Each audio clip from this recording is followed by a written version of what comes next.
Hello and welcome back to our show, to our second episode here on Schmutz. My name is Nicholas And I'm Amit, greeting you from Tel Aviv. and greetings from Vienna. It's very nice to see you again. Very nice to see you too.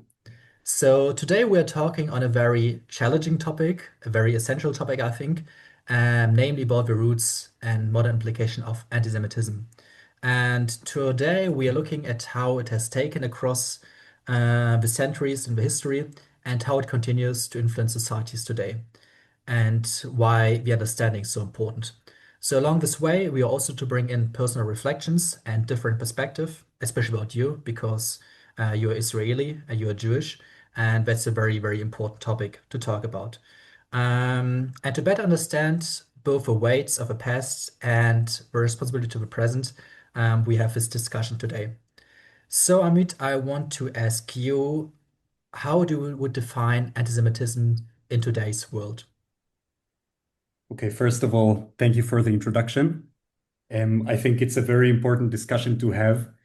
And before we jump into it, I would like to also make it clear to the viewers mostly that, there are many podcasts out there that talk about anti-Semitism from very different angles and what it means and what it is. And I think that we need to, well, I'm trying to do something a little bit different here because I don't want to debate facts. I don't want to tell you that the Jews are somehow righteous or to tell you what's right and what's wrong and what's lies and what's not. There are enough podcasts out there that do that and have these kinds of discussions. When you ask me how I define anti-Semitism today, I'm here to talk about the meta level. So I'm here to talk about the patterns of historical outbursts of fashionable outrage towards, I wouldn't even say Jewish people, but Jewish things, and how, some people might be falling into this trap again, despite having very good intentions. So again, I'm not here to tell you what's right and what's wrong. That's for the viewers to decide. I'm only here to point out that some patterns are repeating. When you're asking me, how do I define anti-Semitism in today's world? My definition of anti-Semitism in today's world is exactly the same as it was in yesterday's world and in the world of the day before yesterday and in the world of tomorrow, probably. And it is simply, very simply, outbursts of public rage, very fashionable public rage or outrage towards Jewish things. And what I mean by that, we're going to elaborate more as the show goes on. Right. So, as you mentioned, you said anti-Semitism in its historical development has fundamentally changed over the time, or does it just take, new forms? Or better to say, because you put anti-Semitism and anti-Zionism together, do you would say anti-Zionism is anti-Semitism? It's a very big and important question, and I will answer in the simplest way I can. The answer is no, at least not in the narrowest sense. In the narrowest sense, no, because there are many Jewish thinkers out there that are anti-Zionists, and much of the anti-Zionist movement that we see today, especially in America, has been very much like founded or at least mobilized by Jews. I'm thinking thinkers like Noam Chomsky or like Judith Butler or even the philanthropist George Soros, who's I don't know if I would call him an anti-Zionist, but he sponsors some anti-Zionist groups. So in the narrowest sense, no, we're talking here about a movement that is in opposition to what they determine a colonial project or a colonial outpost in the Middle East.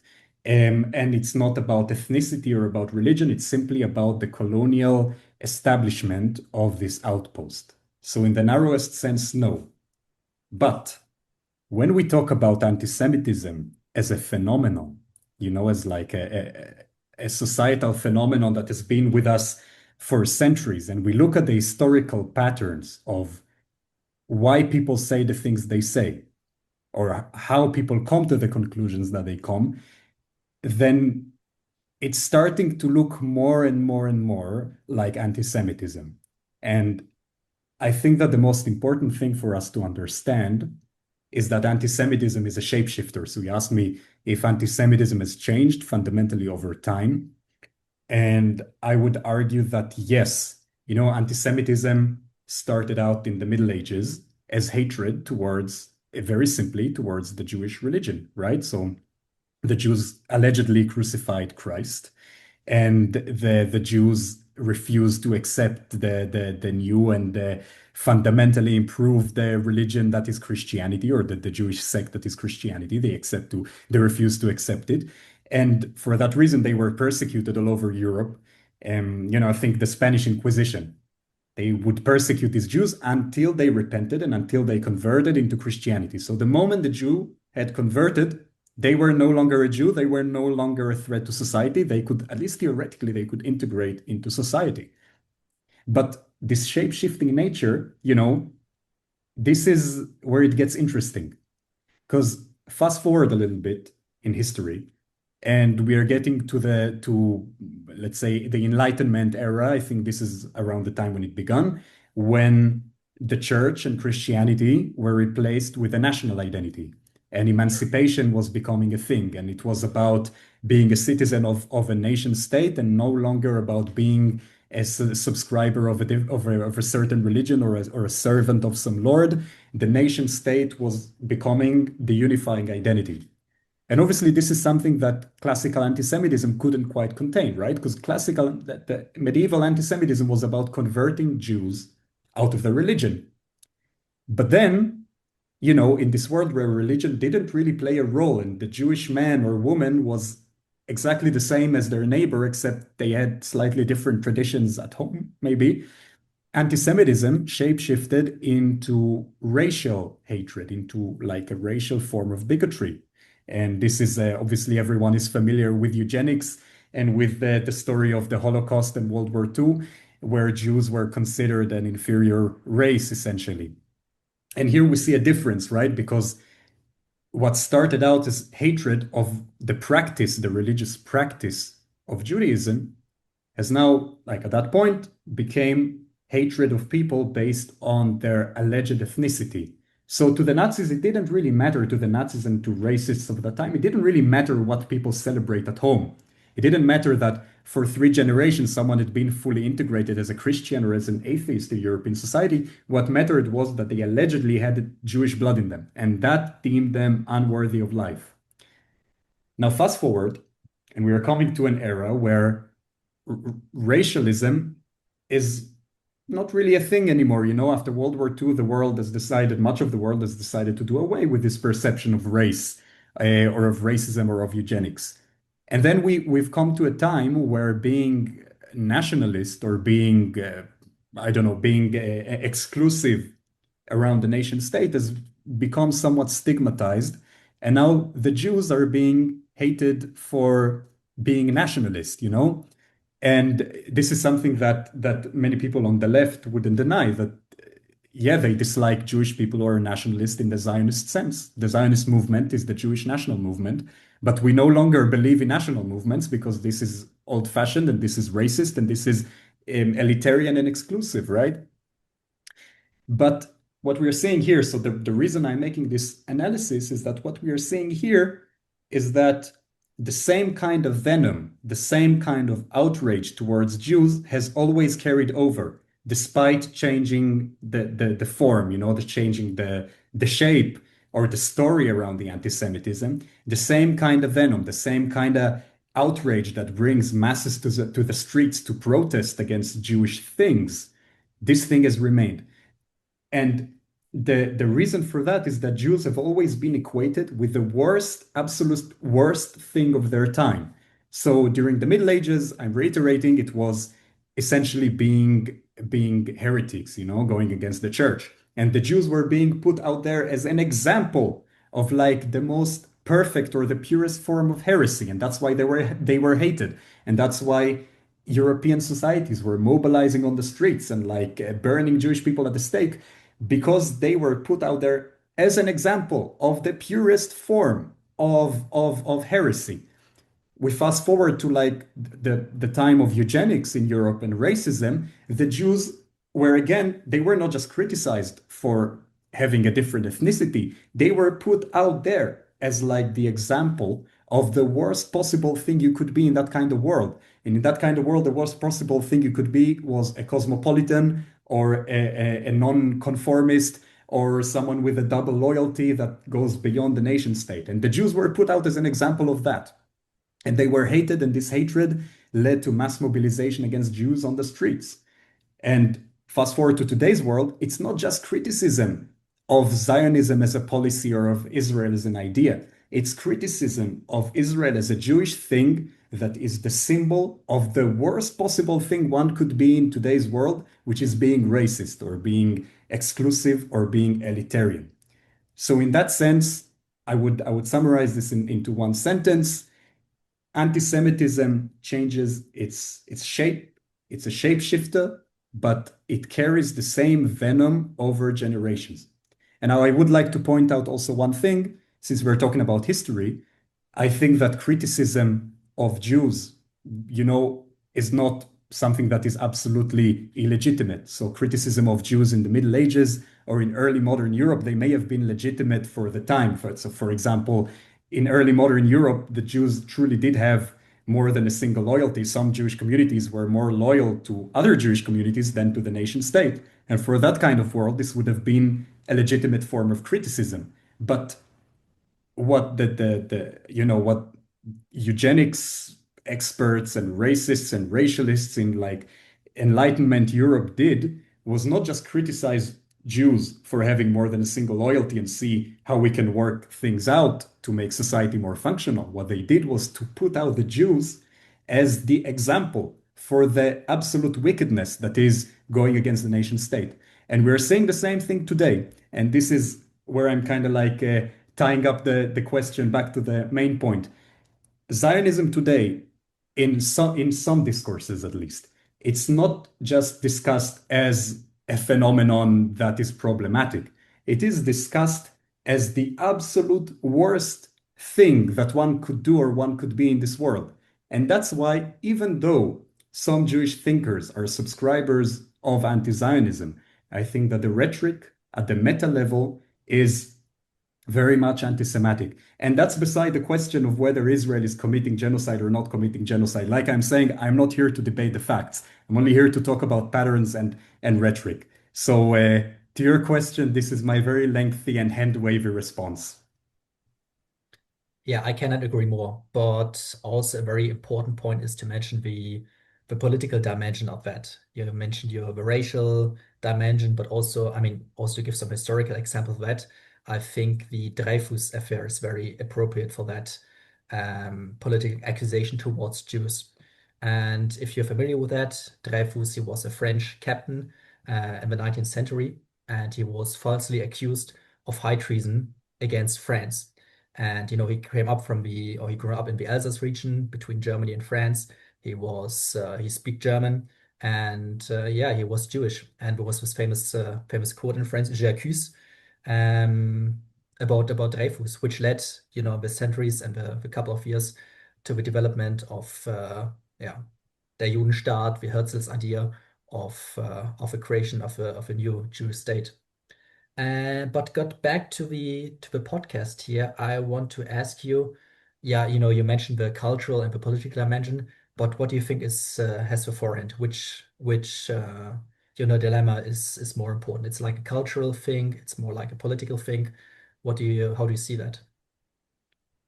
I think that anti-Semitism, what makes it unique is that it's an all-inclusive kind of issue, right? So this is not only a religious kind of hatred. This is anti-Semitism in its narrowest sense. It's a religious issue, but it has long ceased to be only a religious issue. It's also not only a political phenomenon, right? Like I know a lot of apolitical people, or not personally, but I've heard about them, who have a very strong perception about the Jews and who they are. And it's also not only a cultural phenomenon, right? Like it can go in many, many directions.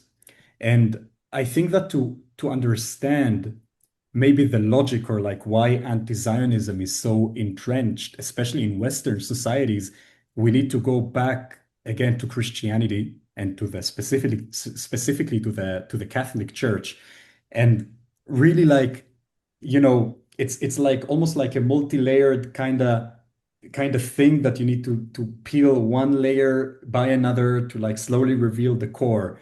And I think that to do that, we really need to go back in time And we need to understand the Catholic anti-Zionism, which I am not an expert on by any means. It's not something that I've studied.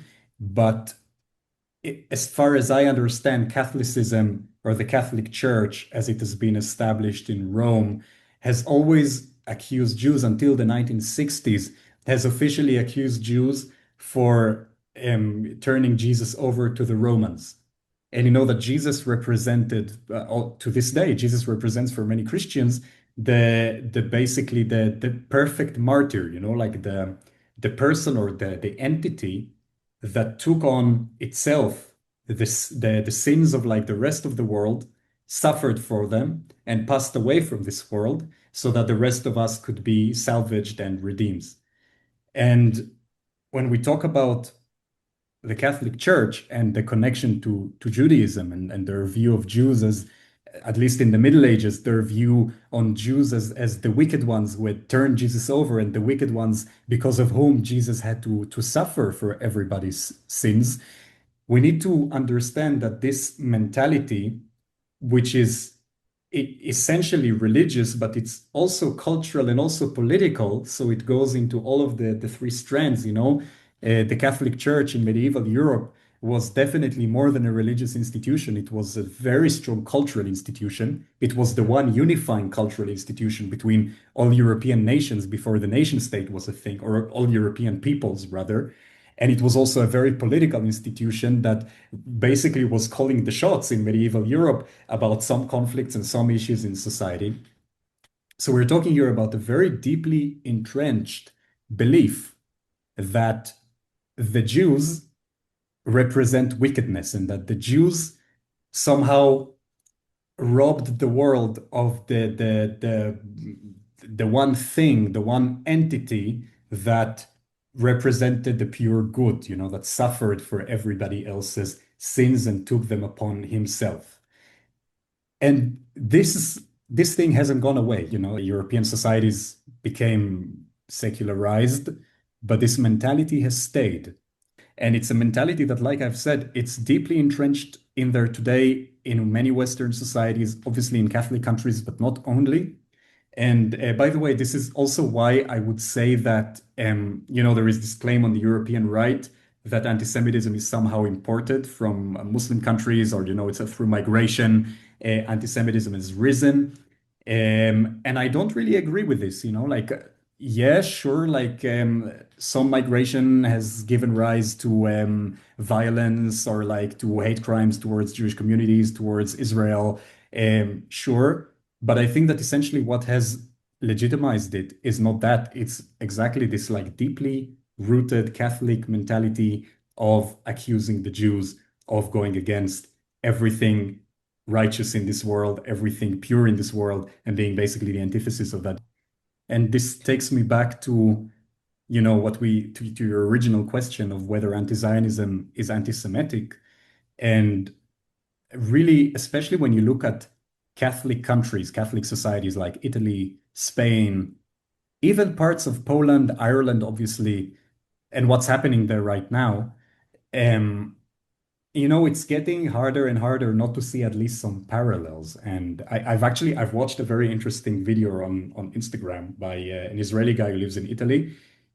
I think his name is Holy Land Speaks. I don't remember exactly the name, but definitely shout out to this guy. And he had a very interesting point about anti-Semitism in Italy, because you know Italy is a country with very little migration from Muslim countries, especially southern Italy. And still it's a country where we see a lot of protests against Israel, very, very also like very kind of hot protests, not just like criticism.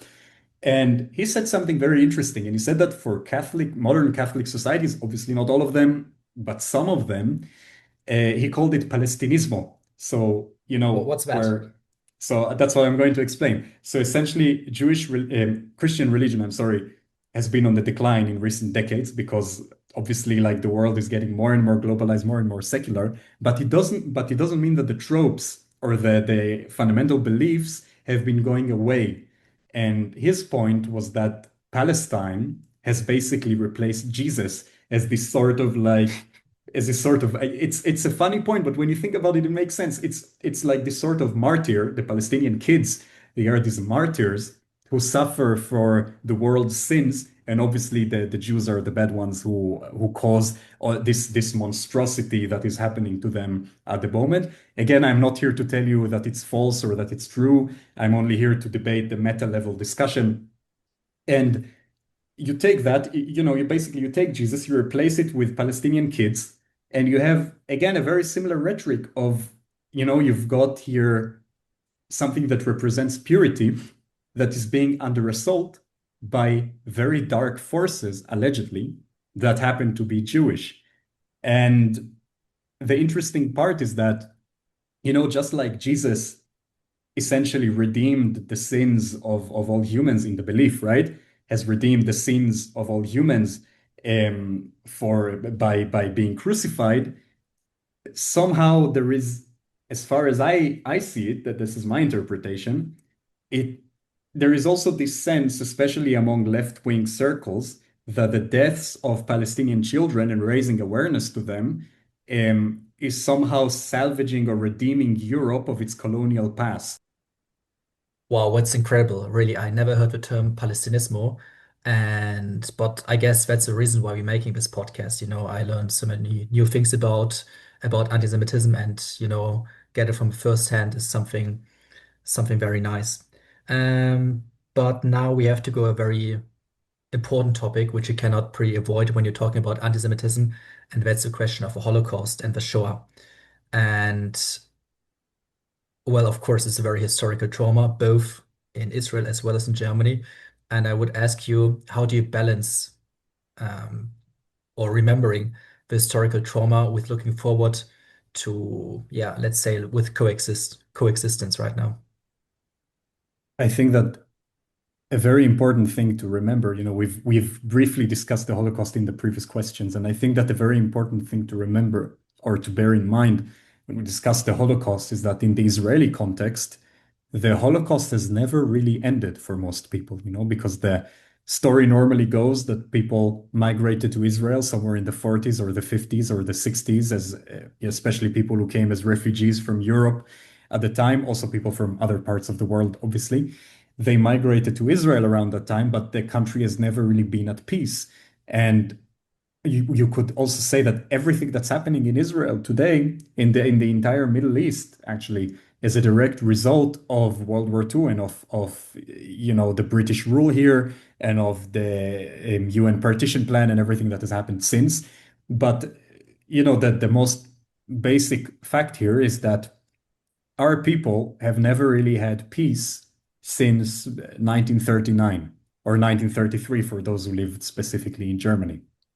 And when you're asking like how can you balance historical trauma with looking forward to coexistence, I think that first of all, I think that a very good example is the international Jewish community. So I am aware that I've discredited them a little bit. I've been saying that I haven't meant to say that this way, but I've been suggesting that they have been playing the anti-Zionist card in some contexts. Was mentioning Jewish thinkers.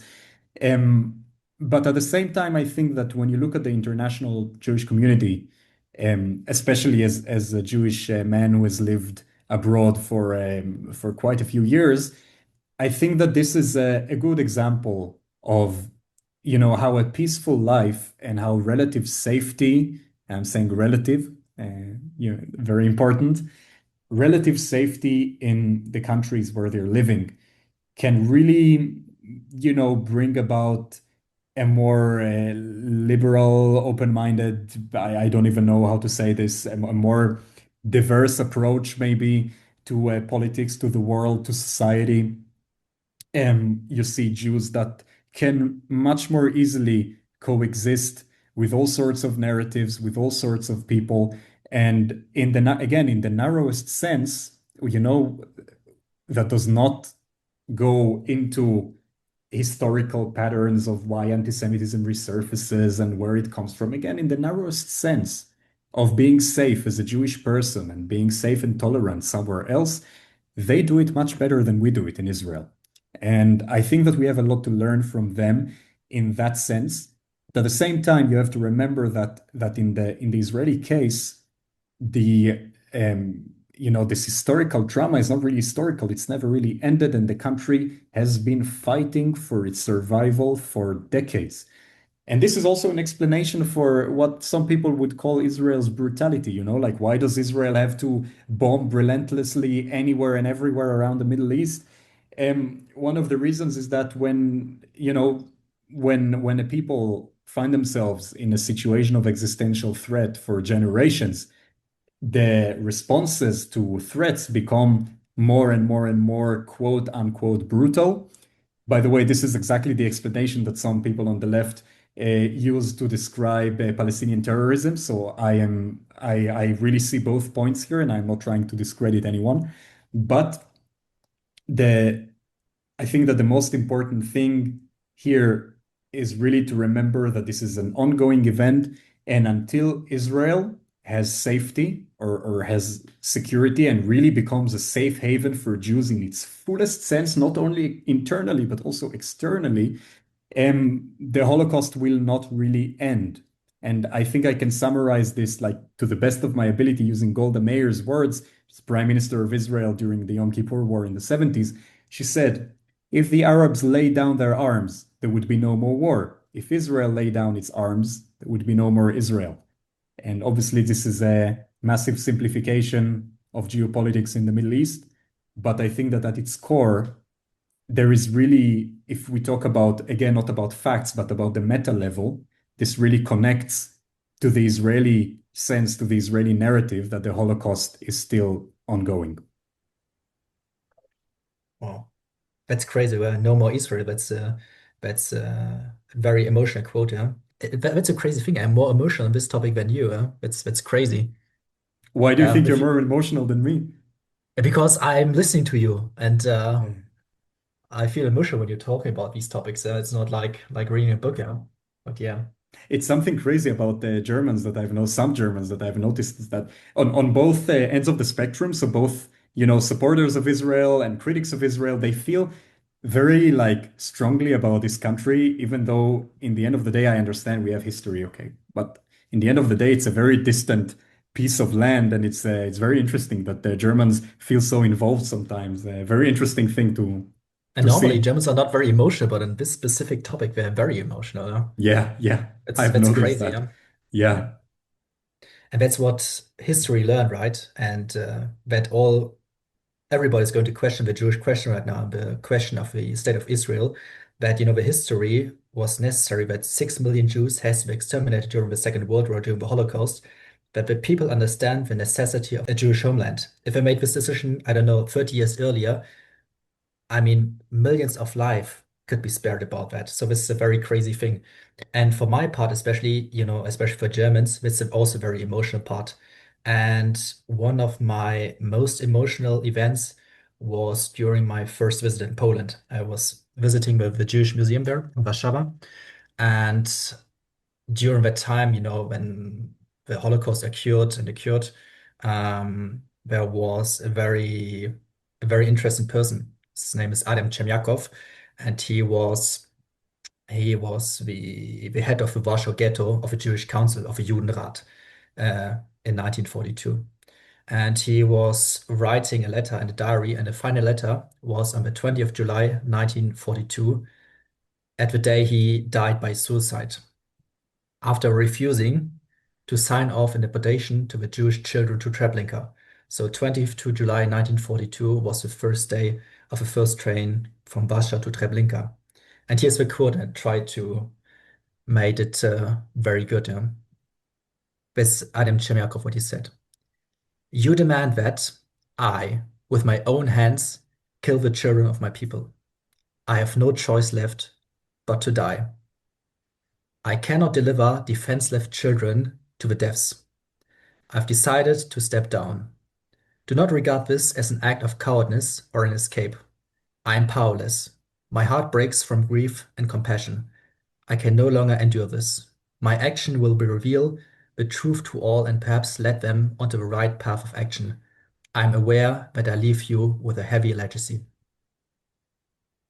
That was a very emotional topic to this, and I really want to bring it to the podcast. Yeah, so Adam Chermakov is a person we should remember. Yeah, you see someone I never heard about until you brought it up. So Right. Yeah. yeah, it's interesting because again, we've discussed that Germans feel very emotional or feel very strongly about anti-Semitism, especially in relation to the Holocaust. And the reason that you're even aware of figures like Adam Chernyakov, that I as an Israeli, as a Jewish Israeli, I've never heard about him, shows that Germany has really reckoned with its past. And as far as I know, as someone who lived there, part of it, or a very big part of it, is attributed to the education system. Right. But Yeah. the question is rather, do you think that education can fully solve anti-Semitism or only a specific type of education? Or how is it like for people in Germany? Yeah. That's a very difficult question. I would argue with two aspects. I mean, there's also what my mom told me. There are two different kinds of education. Education by book, education by heart. You cannot educate someone feeling with their heart and feeling, with the emotional intelligence. You have to make your own experience. You have to talk with persons. You have to speak with them who are very involved into this topic. Yeah, education by books. That's not a struggle. You can go to library or you can go to university to watch documentaries about that. But made your personal experience about that is education by your heart. What do you think about that? You know, this is really so accurate, like what you're saying right now, and this really got me to think about how actually some of the most anti-Semitic people in the modern times, at least, I don't know about medieval Europe, but in the modern times, have actually come from some of the most like educated backgrounds from academia. You know, the Nazi elites that were talking about eugenics with such great conviction that like back then questioning eugenics. It was like questioning that the sky is blue. You know, they spoke about it with such great scientific conviction, and they were highly educated people. And, you know, Yeah, uncomfortable to say, some of the critical theory scholars who talk today about critical theories, if it's like a given fact, as if it's like the sky is blue and roses are red, um, some of them, not all of them, but some of them have many of the same tendencies. And this has got me to think about something that you told me probably 2 years ago, and it's a discussion that I still remember to this day. You told what was me it? we talked about anti-Semitism in Germany, and you told me that the first institution to submit to the Nazi ideology was the university, or the universities. And the last institution to submit to the Nazi ideology was actually the military. That's true, yeah. It was a policy of Gleichschaltung. It's very difficult to translate it in English, but the university was the first institution who to totally collapse. They surrendered by themselves and they had fantastic ideas to the Nazi ideology and to Hitler. And I guess they were like a company of 300 professors, which gathered and published a letter, about that universities now on the side of Hitler. So that's a crazy thing. But nowadays we think, and we thought about that universities are like a bastion of resistance towards racism or against racism and against anti-Semitism. But during that times, it was completely opposite. It was one of the weakest institutions right now. And right now, I also see some parallels towards what's happening in our university system. But it's not like a bastion. Well, on the one hand, they are trying to pronounce but they're against, xenophobia, against they're like a bastion of gay rights and LGBTQ and diversity. But I don't see this in this way pretty much. I In this think that specific case the to anti-Semitism here. Yeah, no, I agree with you. And I think this goes back to many points, and it goes back also to the point of the core of anti-Semitism is to put the Jews or the Jewish thing. Today, the Jewish thing is Israel, to put the Jewish thing as the example of the purest evil that can exist that goes against the purest good, which is today anti-racism, anti-colonialism, and so on.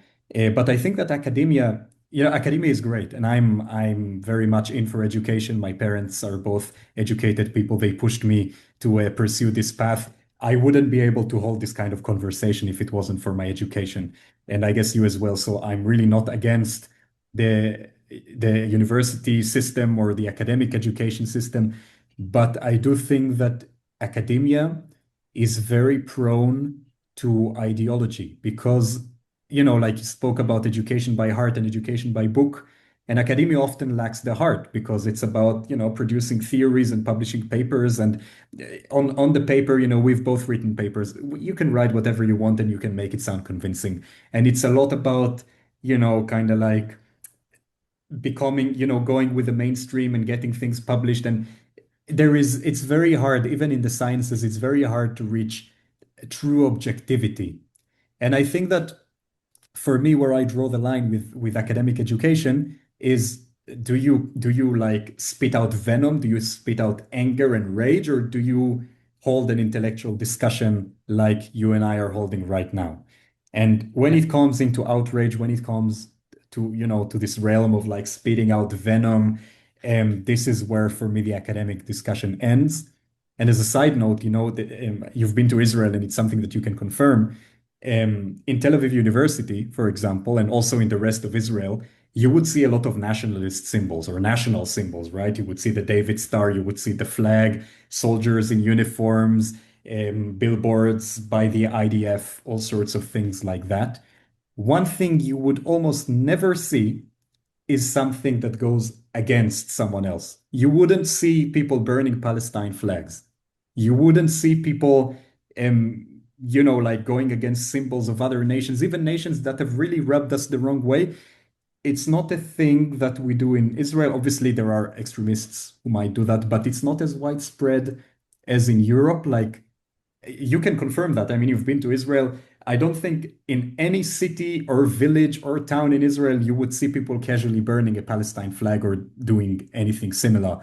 And this is really where I draw the line with academic discourse, this or also any kind of discourse when it comes to hatred and bigotry towards anything. I see one of the reasons for that is, instead of, well, the gathering aspect instead of, separateness about that is perhaps one of the reasons is the military service there. That in Israel, you've got a more practical approach that you see with your own eyes what happened there. And you have this kind of togetherness, what you developed during the military service, which is not that which never occurred, for example, in Western societies and in universities. So it could be an argument for that. I don't know, but just Yeah. as an I mean, hypothesis. this also explains why, this is a completely different discussion, but as far as I know, into like the mid 1930s, there were still Jewish officers in the Wehrmacht, and their comrades didn't want to let them go so easily until the Nazi Party had a complete crackdown on that, right? Because they had this togetherness of like soldiers fighting for one another, regardless of who they are. And of course, it's a topic that's complex and far-reaching, can be fully explored in just 45 minutes. But I guess we're starting this conversation with this deep toward deeper, and I think we have more a closer look right now what's happening. And a category at the final of our podcast is always the Schmutz of the day. So the very actual topic about what's going on the world right now. And yeah, Amit, tell me, what did you find out? What's the Schmutz of the day? Yeah, so first of all, yes, the discussion is way too short. Like the discussion time that we've given this is way too short. But obviously, we will have many more shows, and the topic of anti-Semitism is something that will carry on with us in our next shows, like in the future. And obviously, even if we don't dedicate a full show to that, it will always come up one way or another, which is very important. And for the schmutz of the day, here is a very dirty business, a very dirty piece of business. So, as you know, Israel and Saudi Arabia for the past 2.5 years have been trying to normalize relations as part of the expansion of the Abraham Accords under the administration of Trump and a little bit of Biden as well. But normalization talks have come to a halt, especially after October 7th and as the war was deepening. And Saudi Arabia has been more and more reluctant, at least publicly, to endorse Israel the way it used to before the war.